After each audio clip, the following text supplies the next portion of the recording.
নাগরিক হিসাবে গণ্য করা হয়েছে একমাত্র বাল্য বিবাহ হওয়ার কারণে হয়েছে। এই বাল্য বিবাহ বন্ধ করার সময়ত কিছুমান মানুহে আমাক শারীরিকভাবে টর্চার করার কারণে প্রস্তুত হয়ে আছিল। আজি এই ড্রাগস সমাজের পৰা নাইকিয়া করার কারণে আজি বহুত মানুহে আমাক টার্গেট করে আছে। আপনারা জানে যে আমি হাউলিত এজন, মই নাম কব বিচৰা নাই, বিভিন্ন বন্ধুসকলে জানে যে বিশেষভাৱে আমাৰ হাউলি থানাৰ অঞ্চলত এজন কুখ্যাত ড্ৰাগস ব্যবসায়ী আছিল। তেখেতক আমি হাতে মুঠে হাউলি থানাৰ ভাৰপ্ৰাপ্ত আৰক্ষী বিষয়া যেতিয়া গোপাল বৰা ছাৰৰ লগত লৈ আহি আমি যেতিয়া ধৰি দিছিলো, মই শুনিছো যোৱাকালি হাউলিত এজন মোৰ বন্ধুৱে কৈছে যে আপুনি হাউলি চাৰিআলিত গাড়ীখন থোৱাৰ লগে লগে আপুনি গাড়ীখন লক কৰি থব। আপোনাক কিন্তু সেই ল'ৰাজনে আপোনাক ড্ৰাগছ দি আপোনাক ফচোৱাৰ কাৰণে চিন্তা কৰিছে, যোৱাকালি কৈছে। আৰু আপোনালোকে জানে যে দুটা পিস্তলৰ কেছ হৈছিল। এই দুটা পিস্তলৰ কেছ যিসকলৰ নামত কেছটো ৰুজু কৰা হৈছিল সেইসকল চৰত আমাৰ আইচৰকাৰে ভাৰত চৰত আৰু ধৰক ইটাৰ বিটা যিসকল দুজন মানুহক গ্ৰেপ্তাৰ কৰি জেললৈ পঠোৱাইছিল, তেওঁলোকৰ বংশত কোনো মানুহে পিস্তল আজিলৈকে চাই পোৱা নাই।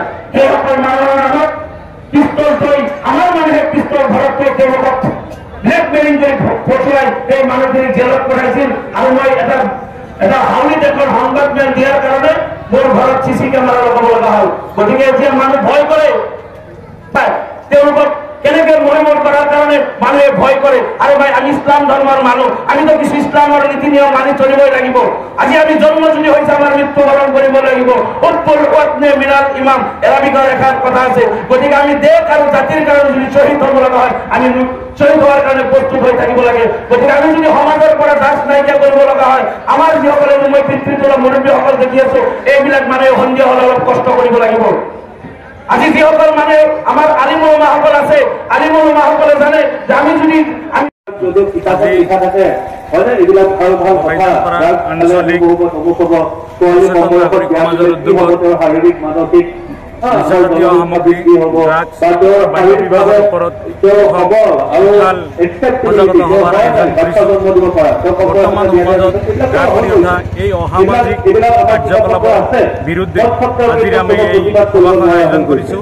আজিৰ সভাত আমাৰ উপস্থিত আছে হাউলি থানাৰ ভাৰপ্ৰাপ্ত আৰক্ষী বিষয়া সন্মানীয় ৰাজীৱ নেওগ ডাঙৰীয়া, DSP ডাঙৰীয়া আৰু বৰপেটা জিলা শিক্ষা আৰু প্ৰশিক্ষণ প্ৰতিষ্ঠানৰ অৱসৰপ্ৰাপ্ত জ্যেষ্ঠ প্ৰবক্তা সন্মানীয় ৰঞ্জিত কলিতা ছাৰ আৰু আমাৰ গাঁও পঞ্চায়তৰ সভাপতি ৰিয়াজউদ্দিন ডাঙৰীয়াৰ লগতে ভালেসংখ্যক শিক্ষাবিদ, বিভিন্ন সচেতন ব্যক্তিয়ে আমাৰ এই অনুষ্ঠানত উপস্থিত আছিল।